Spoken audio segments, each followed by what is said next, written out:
வணக்கம் ஃப்ரெண்ட்ஸ். பாண்டியன் ஸ்டோரில் என்ன நடக்குதுன்னு ஒரு நேரம் பார்த்துட்டு வரலாம் வாங்க. ராஜி அவங்களோட ரவுண்டை முடிச்சுட்டு வந்து சிமெண்ட் பெஞ்சில் உட்காந்து தண்ணி எடுத்து குடிக்கிறாங்க. பக்கத்தில் வந்து உட்கார்ற கதிர், ஏய் ஏய் இவ்வளோ தண்ணியெல்லாம் குடிக்கக்கூடாதுன்னு வாட்டர் பாட்டிலை பிடுங்குறவர் எப்படி அப்புறம் அடுத்த ரவுண்டு ஓடுவேன்னு கேட்குறாரு. ஏய் நான் என்ன நெக்ஸ்ட் ரவுண்டு ஓடுறேன்னு உங்ககிட்ட சொன்னேன் நான். ராஜி கேட்க, ஏய் நீ என்ன இம்புட்டு சோம்பேறி ஆயிட்டேன்னு கேட்குறாரு கதிர். அப்படியே இருந்துட்டு போறேன், என்ன ஆளை விடுங்கிறாங்க ராஜி. அவங்க அப்பான்னு பெருமூச்சு விட்டுட்டு அப்படியே ரிலாக்ஸா உட்கார. ஐய, சப்போஸ் இப்ப நீ போலீஸ் ஆயிட்டேன்னு வச்சுக்கோ, ஒரு திருடன் உன் கையில மாட்டிக்கிறான், அவன் சட்டையை பிடிச்சி நீ இழுத்துக்கிட்டே போயிட்டு இருக்கிற. பப்ளிக் எல்லாம் பார்த்துட்டு அப்படியே விசில் அடிக்கிறாங்க, கை தட்டுறாங்க உனக்காக. திடீர்னு அவன் கையை தட்டி விட்டுட்டு ஓடுறான்னு வச்சுக்கோ, உன்னால அவனை துரத்தி பிடிக்க முடியல. உனக்கு தெம்பில்ல, உனக்கு அவமானமா இருக்காதான்னு உசுப்பி விடுறாரு கதிர். நான் எதுக்கு ஓட போறேன், நான் ஜீப்ல போவேன் அப்படிங்கிற ராஜி. என்னால இன்னைக்குதான் ஓட முடியலன்னு சொல்றேன், அதுக்காக எப்பவுமே நான் இப்படி இருக்க மாட்டேன் அப்படின்னு ராஜி சொல்ல, கொஞ்ச நாளாவே நீ ஆளே சரியில்லையே, உங்ககிட்ட ஒரு மெத்தனம் வந்துருச்சுங்கிறாரு கதிர். மெத்தனம்லாம் ஒன்றும் கிடையாது, நானும் நிறைய பண்ணணும்னு தான் நினைச்சிட்டு இருக்கேன், நிறைய நிறைய கோல்ஸ் எல்லாம் கூட வச்சிருக்கேன் அப்படின்னு ராஜி சொல்ல, ஆஹா அப்படின்னு இடையில ரியாக்ஷன் கொடுத்துட்டு இருக்காரு கதிர். ஆனா உடம்பு தான் ஒத்துழைக்க மாட்டேங்குது அப்படின்னு ராஜி சொல்ல, கிழவி மாதிரி பேசிட்டு இருக்கிற அப்படின்னு கேவலமா ஒரு பார்வை பாக்குறாரு கதிர். நிஜமா தான் சொல்றேன், ஒரு மாதிரி எனக்கு டயர்டாவே இருக்கு அப்படிங்கிற ராஜு வழியிற வியர்வையை துடைக்க, முதல்ல உன்னோட டயட்டை மாத்தணுங்கிறாரு கதிர். ஏன் டயட்டுக்கு என்ன குறை அப்படின்னு ராஜி சீரிக்கிட்டு வர, நேத்து காலையில என்ன சாப்பிட்ட நீன்னு கேக்குறாரு கதிர். அத்தை காலையில இட்லி அவிச்சு வச்சிருந்தாங்க, அது வேண்டான்னு சொல்லிட்டு லெமன் சாதமும் உருளைக்கிழங்கும் சாப்பிட்டேங்கிறாங்க ராஜி. சரி மத்தியானம் அவரு கேட்க, சோறு, வத்த குழம்பு, கேரட் பொரியல், முட்டை ஆம்லெட் அப்படின்னு ராஜி ரொம்ப பரபரப்பா சொல்ல, நைட்டுன்னு கேக்குறாரு கதிர். நைட்டும் சோறு தான் அப்படின்னு பெருமையா சொல்லிட்டு ராஜி சிரிக்க, இப்படி 3 வேளையும் சோறு சாப்பிட்டா எப்படி எனர்ஜியா இருப்ப அப்படின்னு கதிர் கேட்க, நான் சோறு சாப்பிட்டாலும் கொஞ்சமா தான் சாப்பிடுவேன் அப்படின்னு அணிலுக்கு வைக்கிற அளவு காமிக்கிறாங்க ராஜி. யாரு யாரு நீயே அதான் பாக்குறேனே, உருட்டி உருட்டி அண்டாவில் இருக்க அத்தனை சோறையும் சாப்பிடுற அப்படின்னு கதிர் சொல்ல, ஏன்னு மிரட்டுறாங்க ராஜி. இங்க பாரு, கொஞ்சமா ஒரு கைப்பிடிய ஒரு பவுல் அளவு சோறு சாப்பிட்டா பிரச்சனை இல்லை அப்படின்னு கதிர் சொல்ல, அம்பட்டு குறைவால நம்மளால சாப்பிட முடியாதுப்பா, நமக்கு சோறு தான் எல்லாமே அப்படின்னு ராஜி சொல்ல, ஓ உனக்கு லட்சியத்தை விட உனக்கு சோறு தான் பெருசா இருக்கு அப்படின்னு கதிர் சொல்ல, அப்படிலாம் சொல்லல, என்னோட லட்சியமும் சோறும் எனக்கு 2 கண்ணு மாதிரி, இந்த கண்ணு லட்சியம்னா 2வது கண்ணு சோறு, புரிஞ்சுதா அப்படின்னு ராஜு பெருமையா சொல்லிட்டு இருக்க. ஐயோ ஐயோங்கிறாரு கதிர். என்ன என்ன சிரிப்புன்னு ராஜி கேட்க, இல்ல என் வேலையும் குடும்பமும் 2 கண்ணு மாதிரி, என் நீதியும் நேர்மையும் 2 கண்ணு மாதிரின்னு சொல்லி கூட கேள்விப்பட்டிருக்கேன், ஆனா முதல் முறையா லட்சியமும் சோறும் என்னோட 2 கண்ணு மாதிரின்னு சொல்றது இப்பதான் கேட்கிறேன் பாக்குறேன் அப்படின்னு கதிர் சொல்ல, நான் உண்மையை தான் சொல்றேன் அப்படின்னு ராஜி சொல்ல, அது உண்மையாவே இருக்கட்டும், ஆனா அது எல்லாத்தையும் இப்ப மாத்தணும், உனக்கு புது டயட் பிளானே போடணும் அப்படின்னு கதிர் சொல்ல, என்ன டயட்னு கேக்குறாங்க ராஜி. மத்தியானம் இனிமே உனக்கு ஒருவேளை தான் சோறு, அதுவும் இப்ப நீ சாப்பிடுற பத்தியா அதுல பாதி தான் அப்படின்னு கதிர் சொல்ல, என்னால எல்லாம் முடியாதுங்கிறாங்க ராஜி. முடியணும் அப்படின்னு அவரு சொல்ல, அதெல்லாம் முடியாதுன்றாங்க ராஜி. அப்புறம் அந்த ஸ்வீட் எல்லாம் இருக்குல்ல, அதெல்லாம் இனிமே கட்டு, சாப்பிடக்கூடாதுங்கிறாரு அவரு. அதெல்லாம் என்னால முடியவே முடியாது, வாய்ப்பே இல்லை அப்படின்னு ராஜி கத்த, அதெல்லாம் ஸ்வீட் கூடவே கூடாது அப்படிங்கிறாரு கதிரும். நான் சாப்பிடுவேன்னு ராஜி கத்த, சாப்பிடக்கூடாதுன்னு கதிர் கத்துறாரு. அப்புறம் அப்பா வாங்கிட்டு வருவார்ல இந்த எண்ணெயிலேயே வறுத்த வடை, அதெல்லாம் இனிமே சாப்பிடவே கூடாதுங்கிறாரு கதிர். முடியாது, அதெல்லாம் நான் சாப்பிடுவேன் தானே ராஜி கத்த, அதெல்லாம் சாப்பிடக்கூடாதுன்னா கூடாதுதான் அப்படின்னு கதிர் சொல்ல, அதெல்லாம் முடியாது நான் சாப்பிடுவேன்னு ராஜியும் சாப்பிடக்கூடாதுன்னு கதிரும் மாறி மாறி கத்திக்கிட்டு இருக்க. இந்த சத்தத்தை கேட்டுட்டு அங்க வாக்கிங் போன வந்த குமரவேல் நின்னு பார்த்துட்டு இருக்காரு. ஒரு சாப்பிடக்கூடாதுன்னு கத்த, அதெல்லாம் முடியாது, நான் தினமும் அதெல்லாம் தான் சாப்பிடுவேன்னு ராஜி கத்த, சாப்பிடக்கூடாதுன்னு சொன்னா கேட்க மாட்டியான்னு கதிர் கத்துறாரு. அதையும் சாப்பிடக்கூடாதுன்னு சொல்ற, எதையுமே நான் சாப்பிடக்கூடாதா அப்படின்னு ராஜி சந்திரமுகி மாதிரி கத்திட்டு இருக்க. சாப்பிடலாம், இரு தினமும் கொஞ்சமா, இவ்வளோ ஸ்வீட்டு கொஞ்சமா அப்படின்னு மில்லிமீட்டர் அளவுக்கு கையை காமிச்சிட்டு, இவ்வளவுதான் ஓகே அப்படின்னு ராஜு பார்க்க அதை 1 இன்ச் அளவுக்கு ஹைட் பண்ணிக்கிறாரு கதிர். ராஜு ஓகேன்னு சந்தோஷமா சிரிக்க, அப்பா முகத்துல எவ்வளவு சிரிப்பு பாத்தியா, ஸ்வீட்டு சாப்பிடலான்னு சொன்னதுமே எம்புட்டு சிரிப்பு அப்படின்னு கதிர் சொல்ல, ராஜி அவர்கிட்ட ரொம்ப சந்தோஷமா பேசிட்டு இருக்க. 2 பேரும் மாத்தி மாத்தி பேசிட்டு இருக்கத குமரவேல் ரொம்ப ரசிச்சு பார்த்துட்டு இருக்காரு. சரி, இந்த டயட்டை எம்புட்டு ஸ்ட்ரிக்டா ஃபாலோ பண்ணணுங்கிறத பார்த்துடலாம், ஓகேவா அப்படின்னு கதிர் கேட்க, ஓகேன்னு ராஜி தலையாட்ட. சரி, ஒரு வாக் போலாமான்னு கேட்குறாங்க. அவங்களும் ஓகேன்றாங்க. ரெண்டு பேருமே ரொம்ப ஜாலியா சந்தோஷமா சிரிச்சு பேசிட்டு போறத குமரவேல் நின்று பார்த்துட்டு இருக்காரு. அடுத்து கதிர் ஏதோ ராஜியை சீன்ற மாதிரி சொல்ல, உன்னை இரு பாத்துக்கிறேன் அப்படின்ற மாதிரி ராஜி விரட்ட, கதிர் ஒரு பில்லருக்கு அந்த பக்கம் நின்று ஆட்டம் காட்டிட்டு இருக்க. ராஜி அவரை பிடிச்சி அடிக்க போறாங்க. குமரவேல் இதை ஏக்கமும் ரசனையுமா பாத்துக்கிட்டு இருக்காரு. ரெண்டு பேரும் பில்லரை சுத்தி சுத்தி வர ஒரு கட்டத்துல கதிர் அங்கிருந்து எஸ்கேப் ஆகி ஓட ராஜு ஓடி வந்து பிடிச்சிட ரெண்டு பேரும் வயிறு வலிக்கிற அளவுக்கு சிரிக்கிறாங்க. இத பாக்குற குமரவேல் உதட்டுல சிரிப்பு தன்னை போல வருது. குமரவேல் இதை பார்த்துட்டு இருக்கும் போதே அவர் மனசுல ராஜு சொன்னது வருது, நான் செத்து போயிடக்கூடாது, ஊர் முன்னாடி நம்ம குடும்பம் அவமானப்பட்ட கூடாதுன்னு தான் கதிர் என்னைய கல்யாணம் பண்ணினா. இன்னைக்கு இந்த நிமிஷம் வரைக்கும் என்னைய அவ்வளவு நல்லா பாத்துக்கிறான். எனக்கும் நம்ம குடும்பத்துக்கும் நல்லது செய்யணும்னு நினைச்ச ஒருத்தனை, நல்லது செஞ்ச ஒருத்தனை ஏன்னா நீ பழி வாங்கணும்னு நினைக்கிற அப்படின்னு ராஜி பேசினது ஞாபகம் வர தலையை உலுக்கிக்கிட்டு மறுபடியும் பாக்குறாரு குமரவேல். ரெண்டு பேரும் ரொம்ப க்ளோஸா ரொம்ப சந்தோஷமா பேசிட்டு இருக்காங்க. ரெண்டு பேரும் இடுப்பை பிடிச்சி சிரிச்சிட்டு இருக்காங்க. அடுத்து ஹைஃபை அடிச்சுக்க குமரவேல் இதுவரையில இல்லாத ஒரு புத்தம்புது முகத்தோட இதெல்லாம் பார்த்துக்கிட்டு இருக்காரு. ஏய் அங்க பாருன்னு ராஜி கிட்ட சொல்ல, ராஜி அந்த பக்கம் பார்க்க கதிர் ஓட, ஏய் எங்க ஓடுற அப்படின்னு ராஜி கதிரை துரத்திக்கிட்டு ஓடுறாங்க. நில்லு அப்படின்னு கத்திக்கிட்டே ராஜி ஓட மறுபடியும் நினைவலைகள்ல மூழ்கிடுறாரு குமரவேல். கதிர் உன் தங்கச்சிக்கு பண்ணினத நீ அவன் தங்கச்சிக்கும் பண்ணணும்னு நினைச்சிருந்தா நீ உண்மையாவே அரசியை நேசிச்சிருக்கணும்னு, அவளை கல்யாணம் பண்ணி ராணி மாதிரி பார்த்துட்டு இருந்திருக்கணும், அவளுக்கு பிடிச்சதெல்லாம் செஞ்சு அவளை நீ கொண்டாடி இருக்கணும்னு. அதெல்லாம் விட்டுட்டு கல்யாணத்துக்கு முதல் நாள் அவளை கடத்தி ஊர் முன்னாடி அவமானப்படுத்திடுவேன்னு மிரட்டி கடைசியில இப்ப எல்லா உண்மையும் வெளியில வந்து நீ ஜெயிலுக்கு போய் இதெல்லாம் நீ பண்ணி இருக்கவே கூடாதுன்னு அப்படின்னு ராஜி கண்ணீரோட சொன்னதை நினைச்சு பாக்குறாரு. கொஞ்சம் சுயநினைவுக்கு வர்றவரு ராஜியையும் கதிரையும் பார்க்க ஒரு மொபைல்ல ஹெட்செட்டை கனெக்ட் பண்ணி ஆளுக்கு ஒரு ஏர்பீஸை வச்சு பாட்டு கேட்டுட்டு வந்துட்டு இருக்காங்க. ரெண்டு பேரும் தலையாட்டி பாட்டை ரொம்ப ரசிச்சுட்டே வாக் போயிட்டு இருக்க குமரவேல் ஒரு மாதிரி ஏக்கமும் ரசனையுமா பார்த்துட்டு அங்கிருந்து திரும்புறாரு. அவர் திரும்ப அவரோட மைண்டுக்குள்ள அரசி வர்றாங்க.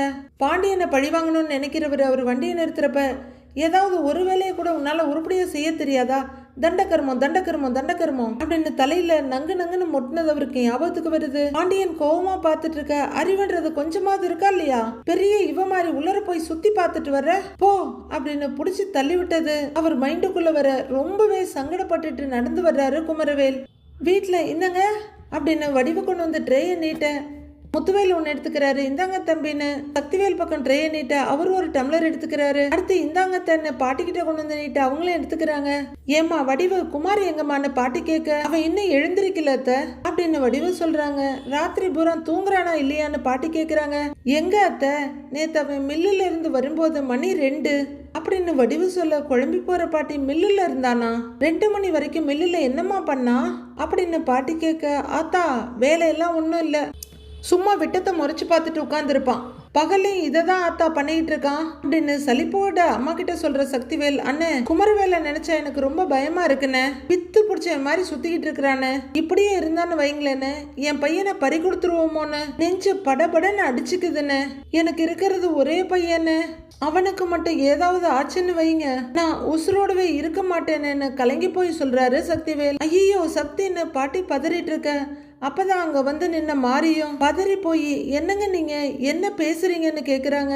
ஏண்டி நீயும் அவனை பார்க்க தானேடி செய்யற, அவன் என் பையன் குமார் மாதிரி அடி இருக்கான், ஏதோ பித்து பிடிச்ச மாதிரி இருக்காண்டி, எப்ப பார்த்தாலும் விட்டத்தை பார்த்துக்கிட்டு எதையோ நினைச்சுக்கிட்டு பழைய குமாரை பார்த்து ரொம்ப நாள் ஆச்சுன்னு அழுதுகிட்டே சொல்றாரு சக்திவேல். பார்க்க தான் செய்யறேன், மனசுக்குள்ள புழுங்க தான் செய்யறேன், எப்படி இருந்த பையன் இப்பெல்லாம் சரியா சாப்பிட கூட மாட்டேங்கிறான், முகத்தை பார்த்து பேச கூட மாட்டேங்கிறான் அப்படின்னு மாரியும் வருத்தமா சொல்றாங்க. ஆத்தா எல்லாம் அந்த பரதேசி பைய பாண்டிய மவளால வந்த பிரச்சனை அப்படின்னு சக்திவேல் பல்ல கடிச்சிட்டு சொல்லிட்டு இருக்க. குமார் பண்ண தப்புக்கு அந்த பிள்ளை சொல்லி என்ன பிரயோஜனம் அப்படின்னு முத்துவேல் வாயை திறக்க, அது சரின்னு என் மவனை பத்தி பேசுறப்ப உங்களுக்கு காதே கேட்கல, ஆனா உங்க அருமை சம்பந்தி மவளை பத்தி பேசுறப்ப டக்குன்னு காது கேட்டுருச்சானே அப்படின்னு சக்திவேல் பளிச்சுன்னு கேட்க, இவன்ட்டெல்லாம் பேசி அப்படிங்கிற மாதிரி முகத்தை திருப்பிக்கிறாரு முத்துவேல். டேய் டே டே டே டே அப்பா சாமி உடனே ஆரம்பிச்சிடாதடா அப்படின்னு பாட்டி சொல்லிட்டு இருக்க. இல்ல அத்தா நான் என்ன சொல்றேன் நான் சக்திவேல் சொல்லிட்டு இருக்கும் போதே, தம்பி என்னதான் குமார் தப்பு பண்ணியிருந்தாலும் அவனை நினைச்சா எனக்கும் வருத்தமா தாண்டா இருக்கு. ஆனா என்ன பண்ண சொல்றேன்னு கேக்குறாரு முத்துவேல். அண்ணே அவனுக்கு ஒரு கல்யாணத்தை பண்ணி வச்சிடலாமாண்ணே அப்படின்னு சக்திவேல் அசால்ட்டா சொல்ல மற்றவங்க எல்லாருமே அதிர்ந்து போய் பார்க்குறாங்க. பாட்டி சுதாரிச்சுக்கிட்டு கல்யாணமான்னு கேட்க, என்னாத்தா அப்படியே ஷாக் அடிச்ச மாதிரி கேட்குற அப்படின்னு சக்திவேல் கேட்க, திறந்த பாட்டியோட வாய் அப்படியே நிற்குது. ஏன் அத்தா, நடந்தது பொய் கல்யாணம்னு ஆகிப்போச்சு, இல்லாத கல்யாணம்னு ஆகி போச்சு, அதுக்காக கடைசி வரைக்கும் என் பையன் இப்படியே இருக்கணுமா ஆத்தா அப்படின்னு சக்திவேல் கேட்க, பாட்டி அப்படியே திருன்னு பார்த்துட்டு இருக்காங்க. அண்ணே ஏற்கனவே நீங்க ஒரு பெரிய இடத்துல பேசி வச்சிருந்தீங்கல்ல, அவங்க கிட்ட பேசி வீட்டுக்கு வர சொல்லுங்கண்ணே, சட்டு புட்டுன்னு ஒரு நல்ல நாளா பார்த்து குமாருக்கு கல்யாணம் பண்ணி வச்சிடலான்னு அப்படின்னு சக்தி கொஞ்சம் கெஞ்சலா கேட்க, முத்துவேல் எந்த பதிலும் சொல்லாம இருக்காரு. கொஞ்சம் பொறுமையா இருக்கலாமே அப்படின்னு வடிவு சொல்ல, ஏன் நீ எதுக்கு நீ பொறுமையா இருக்கணும்னு சக்தி கேட்க, இல்ல குமார் கொஞ்சம் சரியாகட்டுமே தம்பி அப்படின்னு வடிவு சொல்ல, அண்ணி கல்யாணம் பண்ணி வச்சா அதெல்லாம் சரியா போயிடும் அப்படின்னு சக்திவேல் சொல்ல, டென்ஷன் ஆகுறவரு, கோர்ட்ல கேஸ் நடந்துட்டு இருக்குன்றாரு முத்துவேல், அதனால என்னன்னு இவர் கேட்க, பொண்ணு வீட்டில் அதை பத்தி யோசிக்க மாட்டாங்களா அப்படின்னு முத்துவேல் கேட்க, அண்ணே உன்னால முடியாததுன்னு ஒன்றும் இல்லைண்ணே, நீங்க சொன்னா அவங்க கண்டிப்பா கேட்பாங்க, நீங்க பேசி புரிய வைங்கண்ணே அப்படின்னு சக்தி கேட்க, கேஸ் முடியற வரைக்கும் கொஞ்சம் அமைதியா இருக்கலாமேங்கிறாரு முத்துவேல். அண்ணே கேஸ் எப்பண்ணே முடியும்னு கேட்குறாரு சக்தி. 1 வருஷத்துல இல்ல 2 வருஷத்துல, சரி ஒரு 5 வருஷத்துல அப்படின்னு சக்தி கேட்க, அது எப்படி சொல்ல முடியும் அப்படின்னு முத்துவேல் கேட்குறாரு. அண்ணே இது பொண்ணை கடத்தின கேஸுன்னு தீர்ப்பு வந்ததுக்கு அப்புறம் தான் கல்யாணம்னு வச்சுக்கோங்கண்ணே, என் பையனுக்கு 60ஆம் கல்யாணம் தானே பண்ண முடியும், இப்ப பண்ண முடியாது அப்படின்னு சக்திவேல் எரிச்சலா சொல்ல, போடாங்கிற மாதிரி பாட்டி முகத்தை திருப்பிக்கிறாங்க. முத்துவேலும் சலிப்பா முகத்தை திருப்பிக்க, என்னங்க தம்பி தீர்ப்பு எப்படி வரப்போகுதுன்னு நமக்கு தெரியாதுல்ல தம்பி அப்படின்னு வடிவு சொல்ல, குமார் ஜெயிலுக்கே போயிடுவான்னு சொல்றீங்களாக்கா அப்படின்னு மாறி கேட்க, சக்திவேலும் முறைச்சிட்டு இருக்காரு. ஐயோ மாறி, நான் அப்படியெல்லாம் சொல்லலம்மா, ஆனா கொஞ்சம் பொறுமையா இருக்கிறது எல்லாருக்குமே நல்லதுன்னு தோணுது அப்படின்னு சொல்ல, என் பையன் வாழ்க்கையில யாருக்குமே அக்கறை இல்ல, நான் மட்டும்தான் ராப்பகல அவனை நினைச்சு கஷ்டப்பட்டுக்கிட்டு இருக்கிறேன், கவலைப்பட்டு நான் போய் சேர்ந்துருவேன் போல இருக்குனே அப்படின்னு சக்திவேல் சொல்ல, ஐயோ ஏண்டா இப்பெல்லாம் பேசுறேங்கிற மாதிரி பாட்டி பாக்குறாங்க. மாரியும் வடிவம் திகச்சு போய் பார்க்க, ஏண்டா எப்பவுமே இப்படியே தான் இருப்பியா, திருந்தவே மாட்டியாங்கிற மாதிரி முத்துவேல் பாக்குறாரு. அப்புறம் எல்லாருமா சேர்ந்து அவனை தெருவில் விட்டுருங்க, இல்ல ஜெயிலுக்கு போன அவனை அப்படியே விட்டுட்டு நீங்கெல்லாம் நிம்மதியா இருங்கன்னு பல்ல கடிச்சிட்டு சொல்றாரு. பாட்டி ஐயோ அப்படின்னு சலிச்சுக்க, டேய் நீ என்ன சொன்னாலும் புரிஞ்சிக்க போறது இல்ல, சரி நீ சொன்ன மாதிரியே பண்ணிடலாம், நான் பொண்ணு வீட்டுக்காரங்க கிட்ட பேசுறேங்கிறாரு முத்துவேல். அப்படின்னு சக்திவேல் தலையாட்ட, வீட்டுக்கு வர சொல்றேன் சரியானவர் எழுந்திருக்க, சரிங்க என்ன அப்படின்னு சக்திவேலையும் எழுந்திருக்கிறாரு. முத்து அப்படின்னு பாட்டியும் எழுந்து நின்று கூப்பிட, ஏன் ஆத்தா உனக்கு என்ன ஆத்தா பிரச்சனை அப்படின்னு கேட்க, எனக்கு ஒரு பிரச்சனையும் இல்லடா, நடக்கிற எல்லா பிரச்சனையும் சரியாகணும்னா அதுக்கு ஒரு வழி இருக்குப்பா அப்படின்னு பாட்டி சொல்ல, எல்லாரும் பாட்டியவே பாக்குறாங்க. அதை பத்தி கொஞ்சம் யோசனை பண்ணலாம்ல அப்படின்னு பாட்டி சொல்ல, என்ன வழிமான்னு கேக்குறாரு முத்துவேல். தெரிஞ்சோ தெரியாமலோ அரசி நம்ம குமார் பொண்டாட்டியா நம்ம வீட்டுல காலை எடுத்து வச்சுட்டா அப்படின்னு பாட்டி சொல்லிட்டு இருக்க, அடுத்து என்னங்கிற மாதிரி முத்துவேல் பார்த்துட்டு இருக்க, அதுக்கு அப்படின்னு சக்திவேல் கேட்டுட்டு இருக்காரு. அந்த பொண்ணு யாரோ கிடையாதுடா, குமாரோட முறை பொண்ணுதான், சொந்த அத்தை பொண்ணுடா, யாரையோ குமாருக்கு கல்யாணம் பண்ணி வைக்கிறதுக்கு அரசியவே கல்யாணம் பண்ணி வைக்கலாம்லன்னு கேக்குறாங்க பாட்டி. முத்துவேல் கொஞ்சம் அதிர்ச்சியோட பார்க்க, சக்திவேல் பயங்கர அதிர்ச்சியோட பாக்குறாரு. குமார் பண்ணின தப்புக்கு நாம பரிகாரம் பண்ணின மாதிரியும் இருக்கும் அப்படின்னு பாட்டி சொல்ல, ஏத்தா அப்படி அவனை குழிக்குள்ள பிடிச்சி தள்ளின மாதிரி இருக்கும்ல அப்படின்னு சக்திவேல் கத்த, டேய் என்னடா பேசுற, கொஞ்சம் யோசனை பண்ணி பாரு சக்தி அப்படின்னு பாட்டி சொல்ல, என்னத்தை யோசிக்க சொல்ற, பாண்டி மவளை கல்யாணம் பண்றதுக்கு என் பையன் கடைசி வரைக்கும் கல்யாணம் பண்ணாம பிரம்மச்சாரியாவே இருந்துட்டு போலாம், சம்பந்தம் பேசுற பாத்தியாத்தா, உனக்கு உன் பொண்ணு கூட உறவாடணும், அப்படி இருக்குன்னு வச்சுக்க, நீ நேரா அந்த வீட்டுக்கு போய் அவளை உன் மடியில தூக்கி வச்சு கொஞ்சம் உறவாடிக்க, சந்தோஷமா நான் வழி அனுப்பி வைக்கிறேன், போயிட்டு வான்னு கையெடுத்து கும்பிடுறாரு சக்திவேல். ஆனா அந்த வீட்டுல இருந்து யாரையாவது இங்க கூட்டிட்டு வந்து வச்சு உறவாடணும்னு நினைக்கிறத மட்டும் கனவுல கூட நினைச்சு பார்க்காத அப்படின்னு கத்திட்டு சக்திவேல் அங்க இருந்து போயிடுறாரு. பெரியவர் பக்கம் திரும்புற பாட்டி, முத்து நான் சொல்றத நீயாவது கொஞ்சம் கேளுப்பான்னு பாட்டி சொல்ல, அம்மா கோர்ட்ல கேஸ் போட்டிருக்காங்க. அதுல இருந்து அவனை எப்படி வெளியில கொண்டு வர்றதுன்னே தெரியல. இந்த லட்சணத்துல அவங்க கிட்ட போய் பொண்ணை கொடுங்கன்னு வேற கேட்க சொல்றியா அப்படின்னு முத்துவேல் சொல்ல, அது இல்லப்பா, நான் என்ன சொல்ல வர்றேன் நான் பாட்டி சொல்லிட்டு இருக்கும் போதே சும்மா கண்டபடி கனவு காண்றதை விட்டுட்டு ஆகிற வேலையை பாரு அப்படின்னு அம்மாவோட நினைப்புக்கு ஆப்படிச்சுட்டு முத்துவேல் அங்க இருந்து கிளம்புறாரு. இந்த பூனைங்களுக்கெல்லாம் யார் மணி கட்டுறதுன்ற மாதிரி பாட்டி பார்த்துக்கிட்டு இருக்க. இப்படி எல்லாரும் போட்டு பந்தாடுற மாதிரி ஆயிடுச்சே என் பையனோட நிலைமை அப்படின்னு மாறி கலக்கத்தோட சொல்லிட்டு கண்ணை தொடச்சிட்டு அங்கிருந்து போறாங்க. ராஜி அவங்க ரூம் ட்ரெஸ்ஸிங் டேபிள் முன்னாடி தலைய தொட்டு தொட்டு பார்த்துட்டு நிக்கிறாங்க. எப்ப பார்த்தாலும் போனிடெயிலேயே இருக்கிற ராஜி இப்போ ஃப்ரீ ஹேர் விட்டுட்டு அவங்களோட அழகு ரசிச்சிட்டு இருக்க. பின்னாடி மெதுவா சுகன்யா வந்து நிக்கிறாங்க.